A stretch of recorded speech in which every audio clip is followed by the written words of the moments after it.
اس کے بعد جب پیغمبر اسلام ہجرت کر کے مدینہ تشریف لائے اور مدینے سے جب بھی مکے جاتے مسجد شجرہ کا مقام آتا تھا اور پیغمبر اسلام کو یاد آ جاتا تھا کہ سفر معراج میں یہی میں نے لبیک کہا تھا، یہی میں نے ان الحمدہ والنعمتہ کا جملہ کہا تھا۔ چنانچہ ہمیشہ پیغمبر اسلام نے یہی احرام پہنا، اور آج بھی جتنے بھی حاجی ہوں گے یا عمرہ کرنے والے جو مدینے سے مکے آ رہے ہیں یہاں جا کے احرام پہنیں گے۔ اور آپ کو معلوم ہے کہ جب احرام پہنا جاتا ہے تو تلبیہ پڑھنا پڑتا ہے، لبیک اللہم لبیک، وہ پیغمبر اسلام کی ہی سنت ہے۔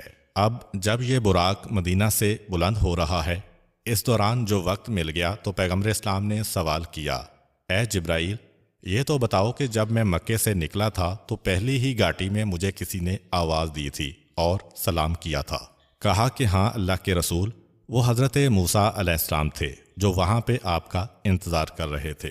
پیغمبر نے کہا کہ اس کے بعد دوسری گھاٹی پر کسی اور نے مجھے روکا اور سلام کیا تھا۔ کہا کہ ہاں وہ آپ کے بھائی حضرت عیسیٰ علیہ السلام تھے۔ پیغمبر اسلام نے کہا، اور جب میں بیت المقدس میں پہنچا اور وہاں میں نے انبیاء کی جماعت کی امامت کروانا چاہی تو اس وقت پھر کسی آدمی نے مجھے اسی طرح سلام کیا تھا۔ کہا کہ وہ آپ کے جد حضرت آدم علیہ السلام تھے جو آپ کو سلام کر رہے تھے۔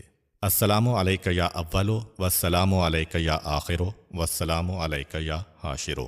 السلام علیک یا اولو اس لیے کہ پیغمبر اسلام اول مخلوق ہیں، یا آخرو اس لیے کہ پیغمبر آخری نبی ہیں، یا حاشرو یعنی جمع کرنے والے اس لیے کہ پیغمبر اسلام ہی کی نبوت اور قیامت دونوں متصل ہیں۔ پیغمبر اسلام کی نبوت کے فوراً بعد قیامت آئے گی۔ آپ کو یہ 3 لقب اسی لیے دیے گئے تھے۔